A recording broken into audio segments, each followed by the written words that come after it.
Hey everybody, so I wanted to talk about the viral video that's going around about the man who's initiated in Haitian Voodoo telling people that you shouldn't offer your spirits or you shouldn't offer the Loas alcohol because if you offer them alcohol, then it's going to somehow cause mass destruction and chaos and whatnot. And giving the spirits or the Loas alcohol is like giving a person alcohol, which can be destructive. And that didn't make any sense at all because when it comes to the Loas, the Orishas, and the Mysterios, and the reason why I'm talking about these spirits is because they're the ones that I work with, my spirituality. They like what they like. It doesn't matter if you don't like it. It doesn't matter if you don't prefer it. It's about what they like because the Loas or the Mysterios, Orishas, they're people. They may be in the spirit form, but they're still people. They have feelings, they have thoughts, they have likes, they have tendencies, they have favorite foods, favorite drinks, favorite places in nature that they like to go, favorite colors, favorite days of the week. That's who they are. So it doesn't make any sense to not give a spirit alcohol, especially if one of their main offerings is alcohol. And when it comes to giving a spirit alcohol, causing a lot of chaos and confusion, that's only going to happen if you give them alcohol and that's something that they don't want or that they don't like. Because the reason why it's so important to give the Loas or the Mysterios or the Orishas the offerings that they like or the offerings that they tell you to give them for you to receive a certain or specific blessing is because that's what they want.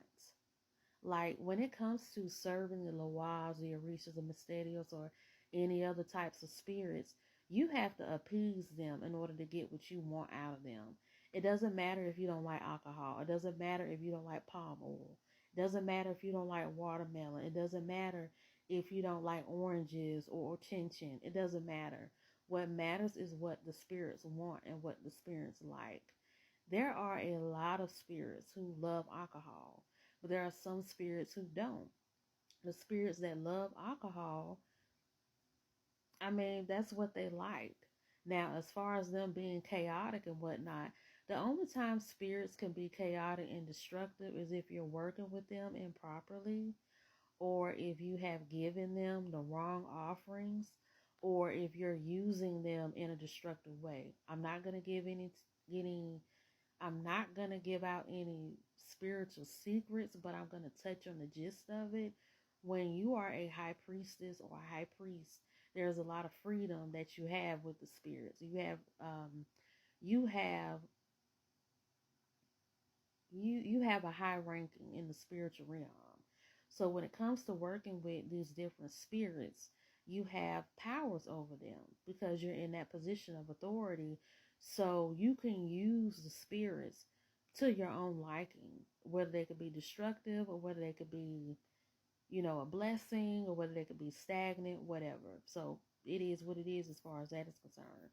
But when it comes to the offerings and whatnot, they like what they like. They want what they want. If you want what you want from them and out of them, you have to give them what they want, whether it be alcohol, candy, coffee, coconuts, watermelon, fruit baskets, cake, cupcakes, candy, certain types of sodas, certain types of liquors or juices. That's what they want. That's what they like. So when he was saying how, like in the video, you don't want to give your spirits alcohol because it's just as bad as giving a person alcohol. Because we all know when a person drinks a lot of alcohol, it's destructive. You can crash your car, you can hurt people, you can hurt yourself. It's a lot of stuff that you can do when you're under the influence of alcohol. But when it comes to spirits, if that spirit likes alcohol, then that's what they like. They're not going to be destructive because of the alcohol unless you're using that alcohol to appease them to get them to do something that is destructive. Because the spirits do have a duality. They can work for good and they can work for bad. So That, and I mean, it's a lot of people on social media online just talking now. And I'm not the type of spiritualist that gets into like tiffs and wars with people, because a lot of this stuff is not my business, and a lot of this stuff doesn't mean anything to me.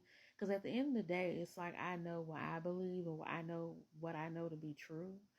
But when it comes to people, spewing confusion and then people walking around believing this stuff, that's what I don't like. That's why a lot of these religions now, unfortunately, are so corrupt, because you have people on social media spewing mess, garbage, and trash about the Orishas, the Lawas, and the Mysterios, or any other spirits from different religions, and people who don't know, or people who are easily persuaded, are believing it. So when it comes to alcohol, alcohol is used in spirituality. Alcohol is given to the spirits. If the spirits prefer alcohol, or if the spirits like alcohol, or they want you to give them alcohol, then that's what they want.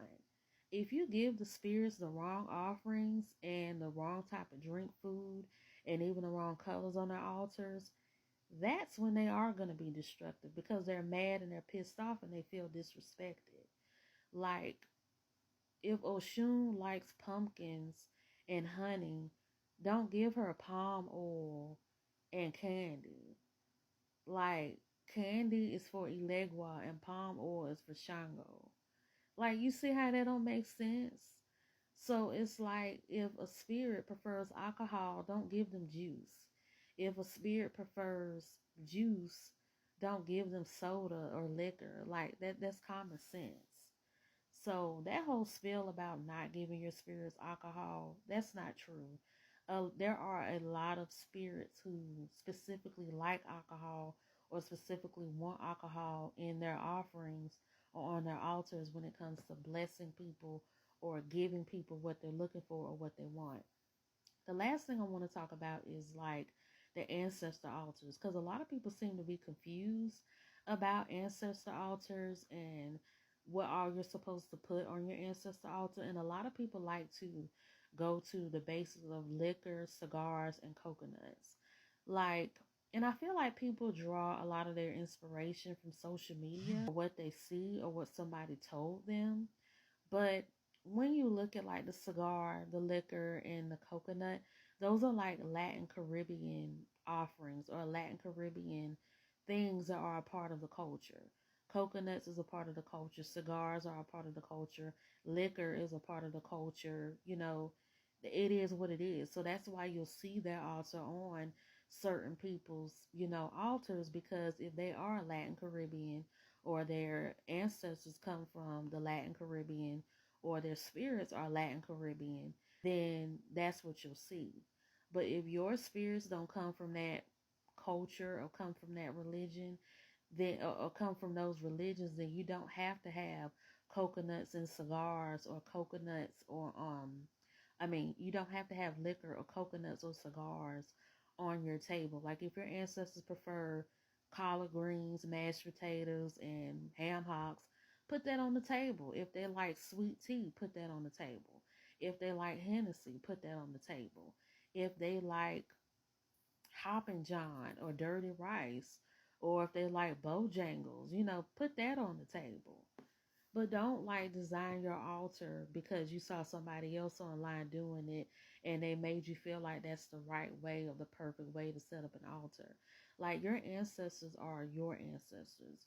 They're the ones that come from your bloodline and your lineage. So you need to be putting on the altar what they want, or what they tell you to put on their altar, and not what somebody else portrays or showcases online as the right way or proper way to do an ancestor altar.